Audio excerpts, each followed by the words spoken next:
última sesión,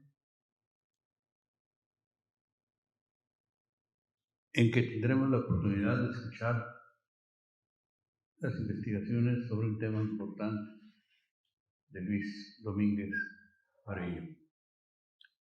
Él es paceño, cuarentañero, aunque no parezca. Estudió las licenciaturas en Filosofía y en Ciencias Políticas y Administración Pública, así como la maestría en Historia Regional, todas en la Universidad Autónoma de Baja California Sur. Posee diplomado y maestría en Enseñanza de la Historia por la Universidad Michoacana de San Nicolás de Hidalgo. Fue cronista de La Paz y director del Archivo Histórico Estatal Pablo L. Martínez, coautor de 3 libros de asuntos educativos y de historia regional. Actualmente se desempeña como director del archivo del Instituto Estatal Electoral y es secretario de Californios Amigos de la Historia y los Estudios Locales, en nombre de la cual damos a ustedes la bienvenida, así como a Luis, para compartirnos su estudio acerca de los 490 años de la presencia europea en nuestra California. Muchas gracias, estimado maestro Eligio, por la presentación, y muchas gracias a todas y a todos y a la Universidad Autónoma de Baja California Sur, al doctor Dante Salgado, por su amabilidad al recibirnos en esta 9ª semana de historia. Y bueno, me tocó el último trecho, la última parte, que es hablar sobre los 490 años de la presencia europea en la península de California, un tema que tiene que ver, por supuesto, con Hernán Cortés. Voy a leer unas cuartillas que tengo del tema, precisamente donde esbozo los antecedentes y concluyo con la expedición de Diego Becerra, que muere antes, bueno, es asesinado antes de llegar a la península, y Fortún Jiménez es quien llega finalmente, y es el primer europeo que llega a la península. Es un trabajo que yo le titulo El Conquistador Conquistado, Hernán Cortés en la California, y son unas anotaciones que tengo en proceso de escribir un libro sobre el tema, ¿no? Y las comparto con mucho gusto con todos ustedes, ¿no? Hago la referencia ya pasando todo lo que sucedió con Tenochtitlan, 1921, la caída, la conquista, y me centro ya en lo que tiene que ver con la California, ¿no? Y hago este preámbulo porque siento que es necesario entender esta parte para saber por qué se descubre la California, ¿no? Creo que esa es la pertinencia del trabajo. Hernán Cortés estaba siendo enjuiciado en 1526. Fue un juicio largo y costoso, donde Cortés se muestra como un perseguido de los poderes imperiales que se estaban asentando ya en el Nuevo Mundo. El rey de España se muestra deseoso de imponer su soberanía sobre los vastos territorios que se van descubriendo, pero no tiene la capacidad ni material ni económica para una empresa de tal envergadura. Por eso tiene que seguir echando mano de los llamados conquistadores. Entre ellos, Cortés sobresalía como el más importante. Su fama y prestigio cundían no solo entre los españoles, sino que esa fama se extendió a los nativos mexicanos, quienes lo veían con una mezcla de respeto y de temor. Sin duda, Cortés fue el hombre necesario para la corona española en el momento que buscaba normalizar su dominio hegemónico sobre el recién descubierto continente. Pero, al mismo tiempo, ese poder de Cortés representaba una amenaza directa para los poderes imperiales. La creciente fama de Cortés y los poderes casi absolutos depositados en su persona pronto podrían volverse de su lado, y tenía todo para alzarse en desobediencia de la corona y competir con los intereses reales sin mayor problema. Hernán Cortés era pues el más prestigioso de los conquistadores con que contaba la corona española. Su fama era irrebatible, sus conquistas enormes, su prestigio incontestable, su capacidad fuera de toda duda. No era en vano tal fama, siempre siguió adelante en su empeño de explorador, avanzando hacia occidente las conquistas de la corona, como siguiendo la ruta donde se oculta el sol en el horizonte. Ni bien había terminado la conquista y sometimiento de la gran Tenochtitlan en 1521, cuando Cortés ya se aprestaba a seguir dirigiendo sus esfuerzos hacia otros reinos y otros territorios. Se dice que, defraudado por el exiguo botín obtenido tras la toma de Tenochtitlan, se veía en la necesidad de ocupar a sus capitanes para distraerlos o por lo menos mantenerlos entusiasmados con la promesa de nuevas conquistas que, ahora sí, les reditúen las riquezas y las glorias que hasta el momento le fueron negadas. Los primeros españoles en llegar al Pacífico mexicano eran soldados cortesianos.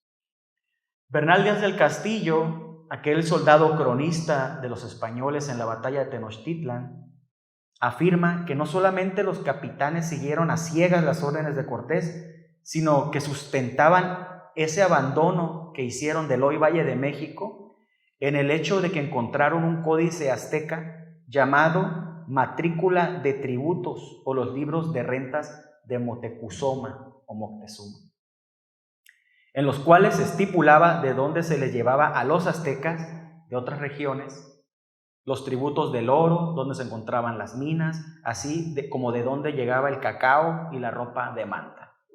La dispersión de los conquistadores se dio entonces de manera generalizada. Algunos capitanes se fueron hacia el Pánuco, otros a Zacatula, Tustepec, a Colima, Michoacán y a Oaxaca. En gran parte de estas regiones la ocupación fue relativamente más sencilla, más que nada porque la noticia de la conquista a sangre y fuego de la gran Tenochtitlán, con la consecuente caída del Imperio Mexica, apabulló cualquier intento de resistencia por parte de las tribus vecinas acostumbradas a rendirles tributo y obediencia al otrora invencible Imperio Mexica. Con todo, a Cortés le aseguraban que al sur se encontraron bastante oro algunos soldados que él había enviado. El conquistador se decantó por dichas historias y rápido cobró interés el avanzar hacia aquellas tierras. Ante la falta de navíos en la inexplorada Mar del Sur, o sea, el Océano Pacífico, Cortés organiza la fabricación de navíos en el Golfo de Tehuantepec unos años después. Pero a pesar de lo extraordinario de los territorios conquistados, la política expansionista de la corona española seguía teniendo sus ojos puestos más allá del recién descubierto y aún poco explorado continente americano. Recordemos que la misión de cruzar el océano por parte de Cristóbal Colón en 1492 era muy clara: llegar a las Indias, a China, cargarse de especies, seda y otras mercancías y regresar a España a través de la nueva ruta. Colón tenía pleno conocimiento de la esfericidad de la Tierra. Sus conocimientos le indicaban que si navegaba hacia occidente, tendería a llegar al otro lado del mundo, esto es, al sureste de Asia.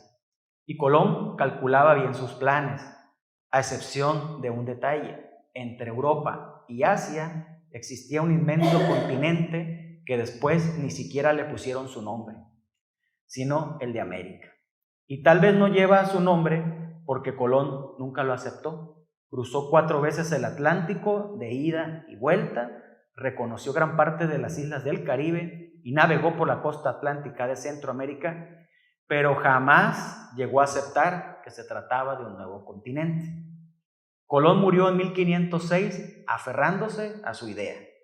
Para esa fecha, los españoles prácticamente ya daban por un hecho de que aquella tierra que Colón llamaba las Indias no era precisamente la India asiática, sino una vasta y remota región hasta entonces no conocida por el hombre europeo. Cuando América se interpone en esta búsqueda española del sureste asiático, la monarquía insiste en alcanzar su objetivo primario. El emperador Carlos V ordena a sus capitanes en el Nuevo Mundo que, a como dé lugar, se tenía que encontrar la forma de atravesar el nuevo continente y proseguir la ruta hacia el lejano oriente. Este empecinamiento de la corona española era alimentado por la dura competencia que se tenía con la monarquía portuguesa. Hasta entonces, Portugal había controlado la ruta marítima conocida hacia el ansiado continente asiático, bajando por la costa occidental de África, quebrando por el Cabo de Buena Esperanza hacia el oriente, remontando la costa de Madagascar para cruzar el Índico, hasta llegar a las islas ricas en especies como la canela, el azafrán, la nuez moscada y otras tantas mercancías que eran bien cotizadas en el mercado europeo en esa época y que incluso hoy en día siguen siendo muy caras. La búsqueda de la ansiada ruta marítima propia fue un aliciente para Cortés, quien ya vislumbraba la posibilidad de más conquistas, ahora en el Teatro del Pacífico, la entonces inhóspita Mar del Sur. Atareado Cortés varios años en los trabajos de la búsqueda de riquezas, hasta en ese momento inhallables, las que resarcieran un definitivo pago por todos los esfuerzos y gastos de los conquistadores, anduvo mucho tiempo que entre más fracasaba, más lo intentaba. Le caló hondo que sus planes se echaran abajo una y otra vez por las circunstancias. Desde 1522, en sus famosas cartas de relación, ya lo encontramos ofreciéndole al rey Carlos V todos sus conocimientos, esfuerzos y recursos para ocuparse de una expansión hacia el occidente. Y en cuanto el rey señala la necesidad de buscar la vía marítima más corta hacia las islas de la especiería, en Asia, Cortés alza la mano de inmediato y presume de su gente que ya trae tratos con el señor de Michoacán, quien informa que en efecto a 2 o 13 jornadas, de ahí, 12 o 13 jornadas, se hallaba la Mar del Sur. Desde 2 siglos antes, el famoso navegante Marco Polo había contado de sus viajes a China. Señalaba un atajo para navegar hasta esas remotas tierras. Decía que existía un estrecho por donde se hacía el viaje rápido al oriente y era conocido como el estrecho de Anián. Marco Polo lo cita en el capítulo 129 de su obra. Cortés conocía perfectamente esas historias marineras y no dudaba que encontraría el famoso estrecho navegando por la Mar del Sur. El 6 de junio de 1523, el propio rey de España, desde el otro lado del Atlántico, apuraba a Cortés. La ordenanza era absoluta en abocarse y encontrar dicho estrecho y consagrar la ruta deseada. Cortés también atizó el mito, pues en su cuarta carta de relación de octubre del 24 ofrece a Carlos V una descripción de la tierra que ha sabido se encuentra en la Mar del Sur y le da cuenta de riquezas, oro, perlas y amazonas que ahí según habitan. Cortés tenía noticia de que Magallanes en 1520 había cruzado del Atlántico al Pacífico en un punto bastante meridional del nuevo continente, el llamado Estrecho de Todos los Santos o de Magallanes, que fue conocido así desde entonces. ¿Cómo explicarse que Cortés, quien buscaba una ruta hacia el occidente del Pacífico y aún sabiendo esto, bajara navegando hacia el sur, llegando a las Sigüeras, hoy Honduras? El asunto era lógico desde el punto de vista operativo. En la costa mexicana de la Mar del Sur o del Pacífico no existía puerto español alguno, ni los materiales suficientes para construir y botar naves que hicieran las expediciones deseadas. Entonces Cortés viaja al sur, pensando encontrar ese pasaje entre ambos océanos que le permitiera cruzar el material necesario para construir los barcos de este lado de la costa. Se sabía que la costa centroamericana se estrecha hacia el sur. Cortés ya había mandado expediciones y de primera mano se entera de esta situación geográfica. De alguna manera intuía que pudiera existir el ansiado punto que uniera ambos océanos. No lo halló y regresa a Tehuantepec, donde empieza a tener noticias de lo desastroso que llegó a ser la Mar del Sur para las navegaciones españolas. Fray García Jofré de Loaiza fracasó en su viaje a las Molucas, archipiélago al oriente de la hoy nación de Indonesia. Magallanes fue asesinado por los nativos en las islas de hoy Filipinas. Y existió otro naufragio de Sebastián Caboto. Es decir, por todos lados las expediciones emprendidas por los orgullosos conquistadores estaban terminando en tragedias. El rey presionaba a Cortés que pusiera remedio a todo esto, auxiliando a cuanto naufragio de estos pudiera, y este nombra capitán general del ordenado rescate a don Álvaro de Saavedra y Cerón, y lo apertrecha con lo necesario para emprender en 1527 un viaje de 2 años que le costará la vida a Cerón, ya de regreso de las Molucas, pero con gran parte de las encomiendas cumplidas. Cortés en 1528 viaja a España, no sin antes ordenar la construcción de 5 navíos en Tehuantepec. El conquistador tenía la idea de negociar un contrato directamente con la corona, donde solicita ser nombrado gobernador de todas las tierras que se descubriesen en las expediciones que él mismo financiaba, además de las facultades de nombrar oficiales reales, autoridades de justicia y alcaldes, como nombró al doctor Valdivieso alcalde de Santa Cruz cuando llegó a La Paz, ¿no? Pero al volver a Nueva España se encontró con un escenario desolador, donde había sido depuesto y apresado el capitán Francisco Maldonado, a quien había encargado la construcción de los navíos. Consecuencia de esto, la obra se encontraba abandonada y los materiales regados y la mayor parte saqueada. En 1531, Cortés trabaja a contrapelo de las condiciones, organiza su estadía en Cuernavaca y se enfrascó en pleitos y alegatos para recuperar lo que él consideraba sus dominios como conquistador. En eso andaba Cortés cuando la Audiencia de México remite una cédula real donde lo apresura a que lleve a cabo las exploraciones de la Mar del Sur. Por tal apuramiento de la autoridad a fines del 31, Cortés vuelve a la carga en sus afanes expedicionarios y el 30 de junio de 1532 logra despachar en el puerto de Acapulco su primera expedición en forma a la Mar del Sur. Al frente va Diego Hurtado de Mendoza, con 80 hombres en las naves San Marcos y San Miguel. Aquí surge una de las grandes disputas de la conquista y descubrimientos que se dieron en Occidente y noroeste de Nueva España, con Nuño de Guzmán. Sucede que los hombres de Diego Hurtado se amotinaron, lo mismo que la segunda expedición de Cortés, ¿no? La que llega a California, y hurtaron una de las naves. Los amotinados optaron por regresarse de la expedición, pero en el viaje de retorno, durante el verano, fueron víctimas de un gran temporal, seguramente un ciclón tropical, el cual hizo que naufragaran y fueron arrojados a las costas de Sinaloa, cerca de lo que hoy es la bahía de Altata, ¿no? Por esos tiempos, otro conquistador, el de la Nueva Galicia, fundador de Guadalajara, Nuño de Beltrán de Guzmán, era gobernador del occidente de la Nueva España y controlaba los modestos pero vitales puertos ubicados en la costa de lo que hoy es Sinaloa, Nayarit, Jalisco y Colima. Eran los territorios de la jurisdicción de Nuño y Cortés lo sabía. Por eso buscaba de alguna manera brincar a Nuño, y desde esta primera expedición Cortés instruía a su gente a que comenzaran a reconocer la costa y a tomar posesión de las tierras, traspasar los dominios de Nuño, que por eso entonces los dominios de Nuño Beltrán llegaban hasta el naciente San Miguel de Culhuacán o Culiacán.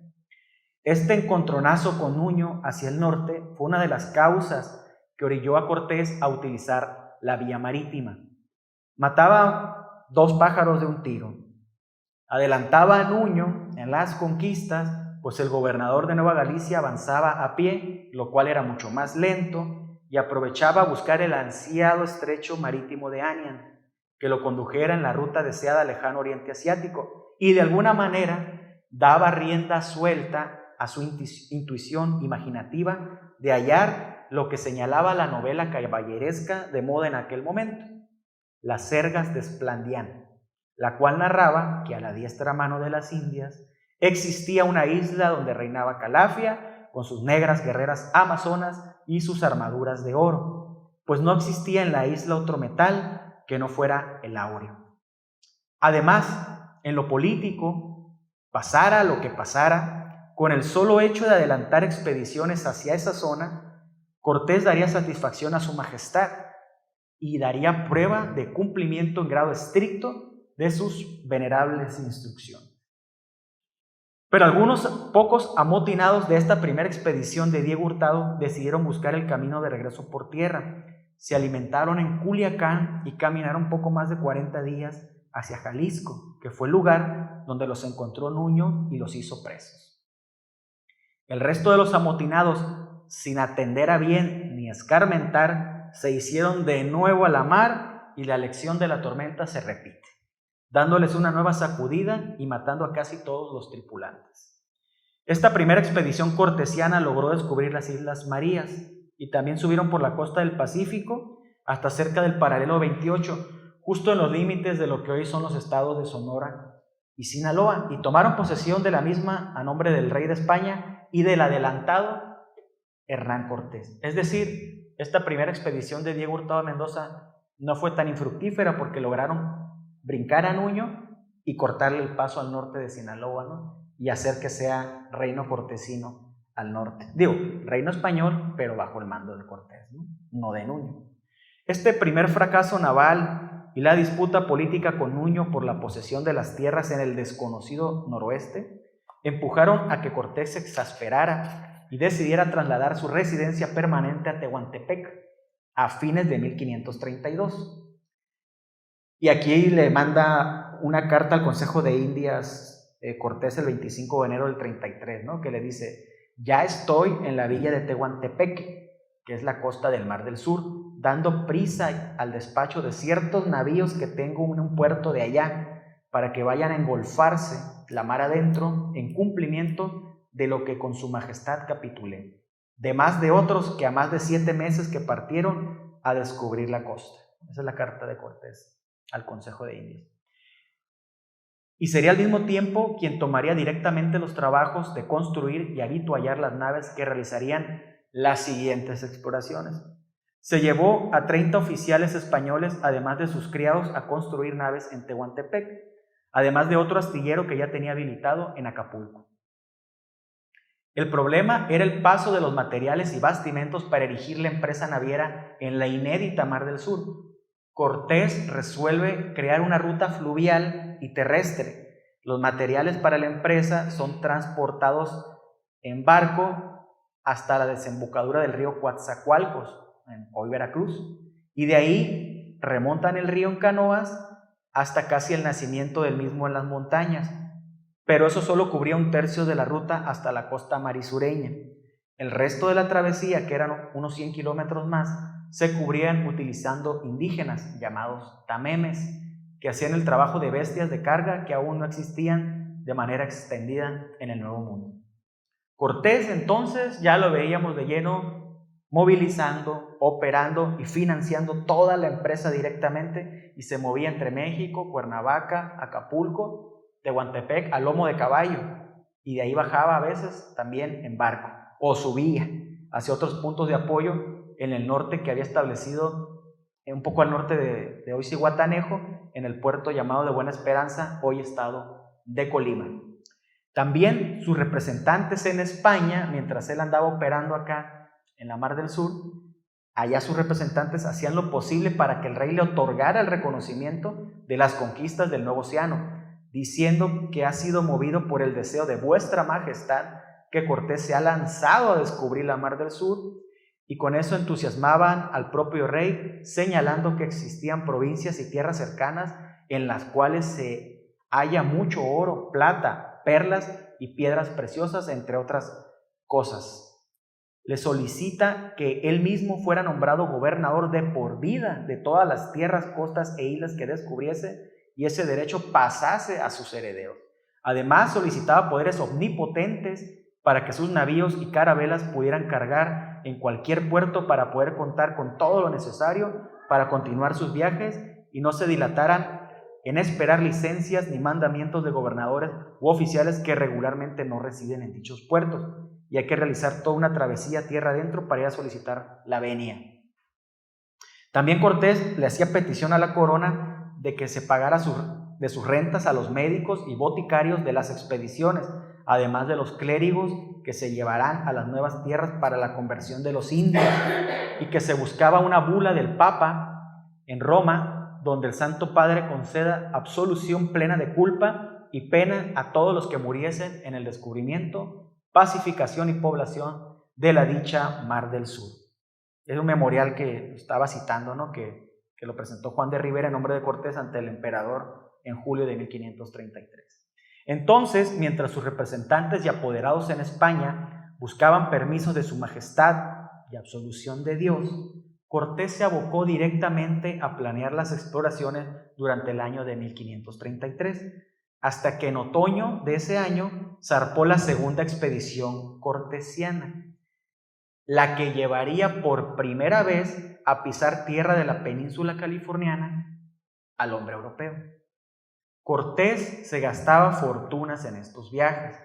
Afirmaba, cito, ¿no?, traer bizcochos, carne, quesos, vino, vinagre, aceite, jarcia, munición, artillería, botica y todo de la mejor manufactura y en cantidad que durara un año para las exploraciones. Además de los mejores pilotos, boticarios, cosmógrafos y marineros para llevar a cabo los dichosos descubrimientos que se esperaban.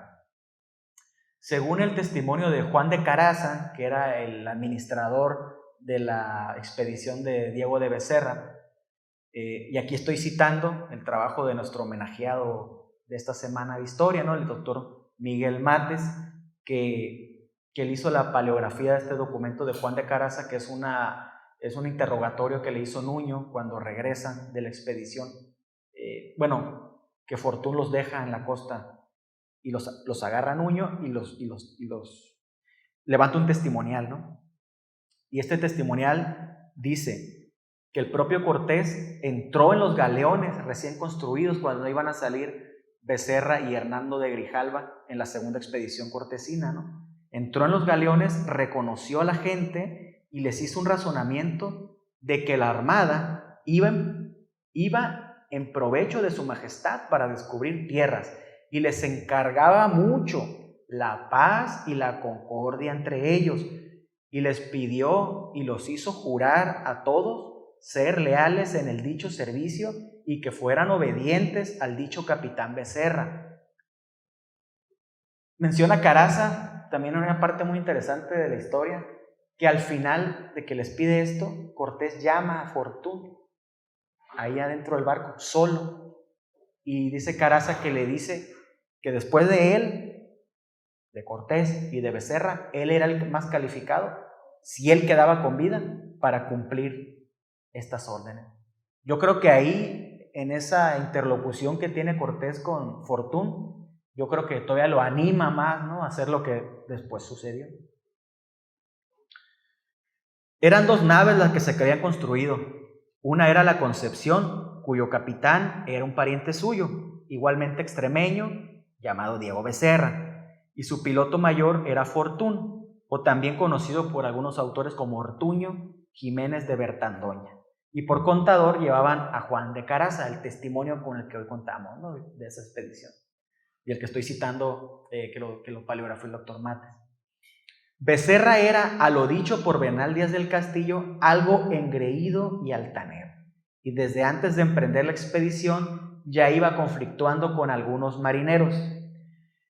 Esta versión de Bernal choca con la de Caraza, porque en el testimonial de Caraza dice que Becerra los trató muy bien y se preocupaba mucho por la gente y todos lo obedecían de buena manera. Entonces hay 2 testimonios ahí que chocan, ¿no? Aunque pues Bernal Díaz del Castillo no estuvo en esas expediciones y Caraza sí. Entonces yo creo que tiene un poquito más de valor el testimonial de Caraza, ¿no?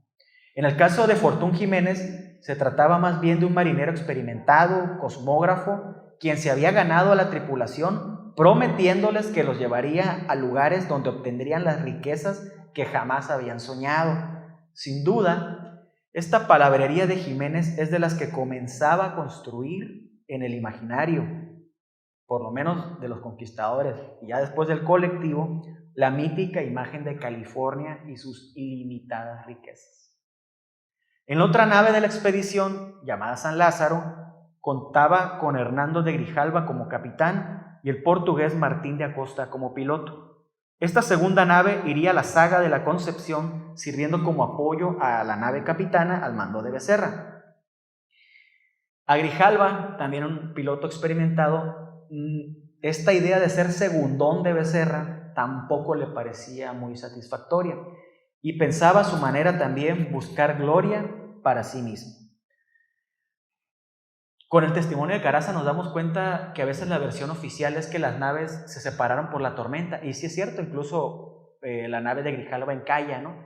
Pero también es cierto que pasa la tormenta y se vuelven a juntar, y parece que sí hay una intencionalidad de Grijalva de separarse de la nave de la Concepción de Becerra para zafarse del mando de Becerra y por su cuenta ir a hacer la expedición, ¿no? Entonces, el problema de Becerra fue ese, que los dos, uno de sus capitanes y el otro capitán de otro navío, empezaron, digamos, a alzársele, ¿no? Cuando zarpan el 30 de octubre de 1533 desde el puerto de Buena Esperanza, cerca de lo que hoy es Manzanillo, Colima, ambas naves van cubriendo el derrotero señalado, de permanecer cercanas la una a la otra. Y sin embargo, y esta es la versión oficial, ¿no? 2 días después se encuentran un mal tiempo, el cual hace que ambas naves se separan y ya nunca se vuelven a encontrar. Lo que sucedió con las naves, afortunadamente, pudo conocerse por lo dicho de los mismos marineros que lograron salir vivos de ambas expediciones, ¿no? En el caso de la expedición de Grijalva, ya sabemos que se cuenta con el documento de dicha travesía, la cual se fechó de 30 de octubre del 33 a febrero de 1534, y volvieron tocando puerto en Acapulco, ¿no? El citado documento de ellos se llama Relación y derrotero del navío San Lázaro al mando de Hernando de Grijalva y su piloto Martín de Acosta, portugués. Lo más importante de la navegación de Grijalva es que a fines de diciembre del 33 descubre lo que hoy llamamos Isla Revillagigedo, que le llamó Isla de Santo Tomás a la isla mayor de las Revillagigedos, y tomó posesión de la misma a nombre del rey de España, ¿no? Por lo que respecta a la nave Concepción, que es la que nos interesa, de la que llega a California, se dice por parte de Bernal Díaz del Castillo que Becerra y Jiménez comenzaron a reñir durante la travesía, y este último, contando con el apoyo de la tripulación, ideó un plan, y mientras dormía el capitán Becerra y algunos de sus marineros afectos, resolvieron asesinarlos al grito de "mueran los traidores del mar". El testimonio del contador Caraza, y vuelvo otra vez a la paleografía que hizo el doctor Miguel Mates de este excelente documento, dice, ¿no? Y abro comillas y cito a Caraza: estando Becerra en popa, sin pensamiento de alboroto, ni armas ningunas ofensivas ni defensivas, desnudo en camisa, con mano armada, con motantes, espadas, puñales, flechas y otras armas, fueron a la parte donde el dicho capitán Becerra estaba durmiendo, y en súbito le dieron muchas cuchilladas en la cabeza, tales que le sacaron los sesos, y le dieron otras cuchilladas en la mano derecha y una estocada en el muslo, a manera que lo derrocaron de la dicha arca donde estaba y lo dejaron por muerto.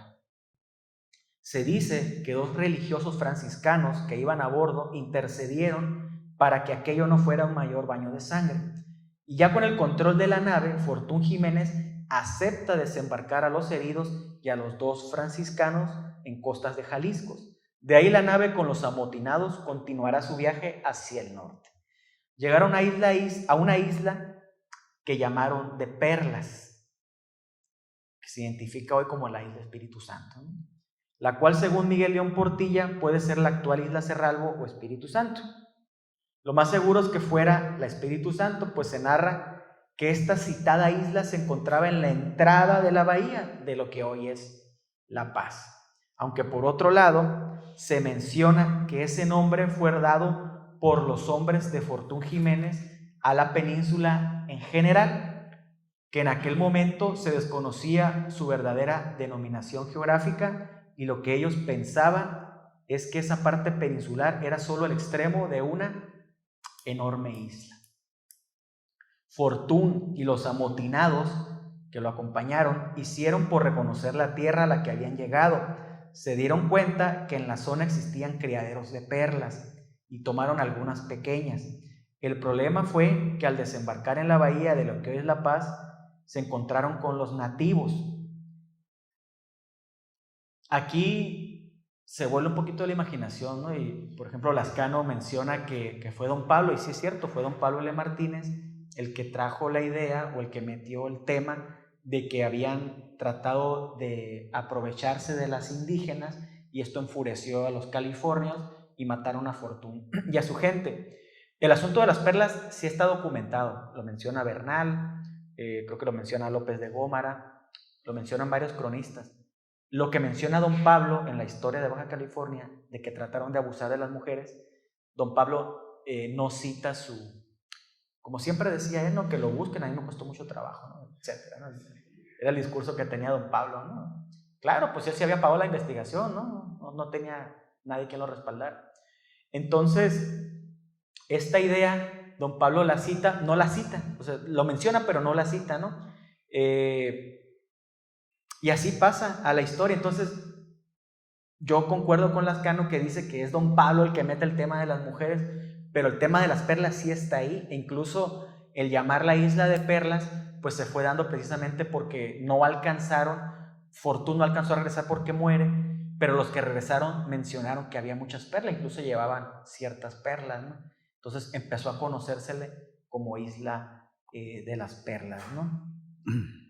Yo intuyo que la zona de La Paz, como siempre fue una zona de frontera entre los pericúes y guaycuras, una zona de guerra, pues estaban en constante conflicto, ¿no? Entonces la llegada de Fortún vino a complicar más todavía esto, ¿no? Entonces murieron 20 españoles de los amotinados de Fortún a manos de estas tribus californias, incluyendo al propio Fortún. 7 sobrevivientes, como pudieron, volvieron a la Concepción y decidieron salir de la Bahía de La Paz, tomando la ruta de regreso, y alcanzaron después la Villa de la Purificación en costas de Jalisco. Y como dicha zona estaba bajo la jurisdicción de Nuño de Guzmán, este confiscó la nave y, escuchando las historias y tras enterarse del pequeño botín de perlas que traían los amotinados de Fortún, se dice que mandó hacer reparaciones a la nave y ponerla al punto para enviar en cuanto antes a su propia gente a las islas mencionadas, de donde se trajesen esas perlas. Y bueno, la traición de Jiménez metió en serios aprietos a Cortés. Hay otra cosa que también es muy importante en el testimonial de Juan de Caraza. Carlos Lascano lo retoma en su libro, pero lo toma de lo que hizo el doctor Miguel Mates, que lo publicó en Mellibo, en la revista ya de Baja California, ¿no? Y dice Juan de Caraza, y lo cito textualmente, ¿no? Que estas naves que llevaba Becerra y que se amotina Fortún y luego se las lleva Fortún, dice, la dicha armada que el dicho señor Marqués, es decir, Cortés, hizo para el dicho descubrimiento, y en especial el dicho galeón, iban muy bastecidos así de mucha artillería de fuego, pólvora, montantes, espadas, ballestas y otro mucho género de armas y mucho bastimento y comida que ha dicho de los dichos marinos. Y personas que vieron el dicho bastimento llevan por la gente que en él va por más de año y medio. Aquí surge otra paradoja de la historia, cómo los marineros de Fortún, que iban prácticamente en un navío hasta el tronco de utensilios de guerra, de material para defenderse, cómo cayeron ante los californios, cómo fueron sorprendidos, cómo fueron muertos. Aquí donde cobra, yo creo, relevancia también la versión de que puede ser que era cuando estaban buscando el agua y los agarraron por ahí en despoblado, a lo mejor en la Espíritu Santo o en la península del Tecolote, sin estar en el navío y sin estar con todo este fuego, artillería y pólvora que traían, ¿no? Que les había dado Cortés. Puede ser una versión, porque si hubieran tenido todo eso a la mano, pues muy difícil los hubieran vencido y mucho menos los hubieran asesinado los indígenas californianos. La traición de Jiménez metió en aprietos a Cortés.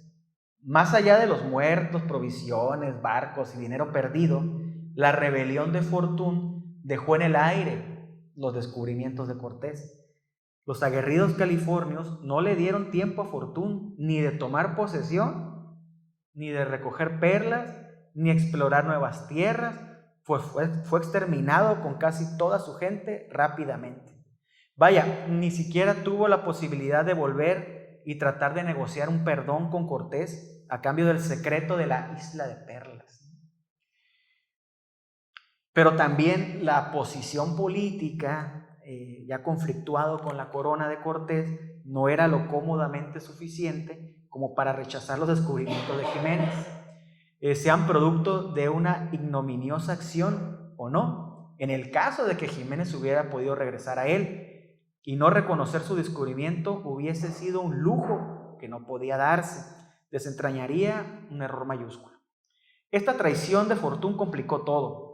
Dejó en el limbo jurídico cualquier tipo de toma de posesión a nombre de Cortés. Incluso Cortés, en los alegatos, ya cuando va a fallecer, en los años 40, 1542, los alegatos que hacen la corona, no se refiere tanto a Fortún, sino más se refiere a Becerra, ¿no? Y empieza a entrelazar la traición de Fortún con la mala vibra, digamos, de Nuño de Beltrán de Guzmán, e intenta como hilar esa traición con la malquerencia de Nuño, ¿no? Entonces, para solventar Cortés que lo habían traicionado y que por eso no había llegado antes su gente, es decir, el que había nombrado que era Becerra, y sí había llegado Fortún primero a la California, ¿no? Cortés, el 9 de marzo de 1534, se encuentra en México y en esa fecha envía una carta al rey de España, Carlos V, en el cual lamenta no poder ir a saludarlo y le señala que, comillas, ¿no? Entre tanto, yo voy a hacer lo que tanto deseo, me envíe a mandar si hay otra cosa de más servicio suyo, pues no es otro mi deseo, sino acabar en esto. Es decir, en ir personalmente a la California, ¿no? Es decir, la tercera expedición, la que ya conocemos. Es curioso que Cortés señala que va a hacer lo que más desea, si en esa fecha ya tenía conocimiento del desastre en que había terminado la nave Capitana de la Concepción. Probablemente su más grande deseo en ese momento era llegar en persona y tomar en nombre de su majestad las tierras que pudiesen descubrirse, y quedó de manifiesto en ese segundo intento de exploraciones al norte que demostró que efectivamente esas tierras, la hoy California, la península, existían, ¿no?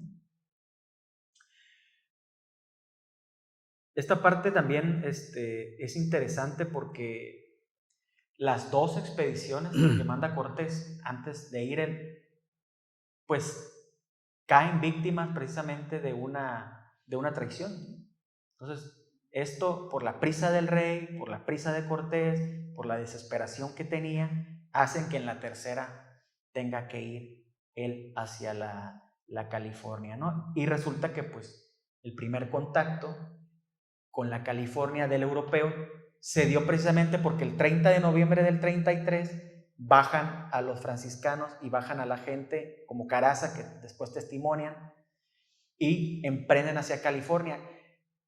El testimonio de Caraza se levanta el 17 de diciembre de 1533, es decir, entre el 1 de diciembre y el 17 de diciembre fue cuando sucede la muerte de Fortuna en la California. Es decir, yo no me atrevería a señalar un día, habría que revisar un poquito más la documentación y los informes, pero sí es definitivamente que entre el 1 de diciembre y el 15 de diciembre, es decir, la primera quincena de 1533, es cuando el hombre europeo llega por primera vez a la península, aunque fue por una traición de Fortuna, ¿no?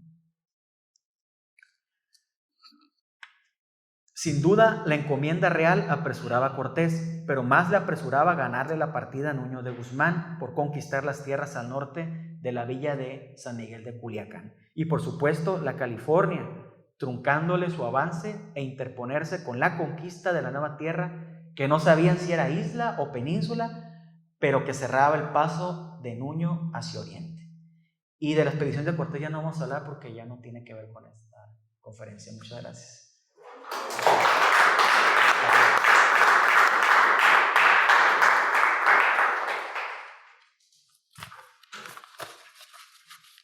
Como se puede ver, el tema cortesiano es infinito.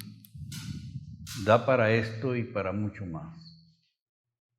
Pero estos hallazgos del estudio de Luis abren nuevas rutas hacia el entendimiento de todo este proceso que terminó con la llegada el arribo de Cortés, quien es, en todo caso, el verdadero descubridor y el verdadero fundador de lo que pronto se llamó California. Hay un estudioso de la figura cortesiana que es don José Luis Martínez, padre de un buen amigo nuestro, Rodrigo Martínez Barax, que publicó hace algunos años una vasta cantidad de documentos que han nutrido estas búsquedas de explicación de las hazañas de un Hernán Cortés decidido, arriesgado, visionario. ¿Y por qué no se habla del descubrimiento cuando se habla de Fortuny?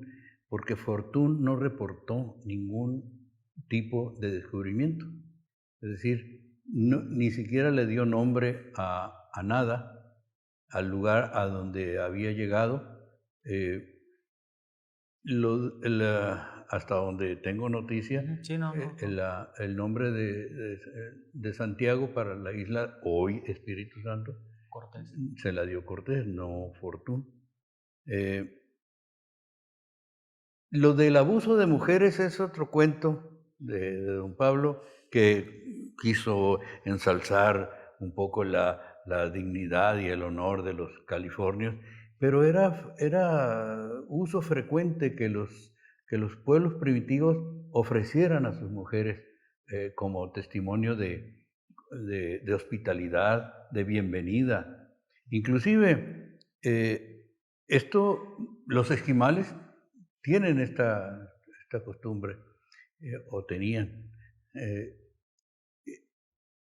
Vizcaíno, en sus andanzas por aquí, muy fértiles, abundantes y muy descriptivas, nos dice que cuando hizo buena amistad con la gente de Los Cabos, allá en la bahía de San Bernabé, les extrañaba que no trajeran mujeres y le dijeron que si querían le podían traer de ellos porque bueno, ellos los naturales no concebían la vida sin mujeres. Y pues le ofrecieron a Vizcaíno y él cortésmente le dijo, pues denegó la oferta porque su propósito era otro. Y le prohibió a sus marinos. ¿Y qué? Le prohibió a sus marinos. Sí. Le dijo, sí, ni yo ni ustedes. Le dijo. Está prohibido andarse Ahí lo menciona inmiscuyendo en ese tipo. Aunque el propósito fundamental de la presencia castellana en Mesoamérica era propiciar el mestizaje. Cortés mismo casó a varios de sus capitanes con indígenas, de la nobleza, por supuesto. Hoy Carmen Aristegui tuvo una entrevista con Maurice Duverger, quien ha estado con nosotros en algunas ocasiones, muy afortunadas para nosotros. Es un estudioso de la figura cortesiana, muy importante. Y Carmen le pregunta sobre el asunto del Mar de Cortés y Golfo de California, porque en estos días un personaje cómico, si no fuera trágico, expresó que ahora que se descubrió que el que el Mar de Cortés se llama Golfo de California. Entonces va a prohibir que se llame Mar de Cortés y que se llame Golfo de California.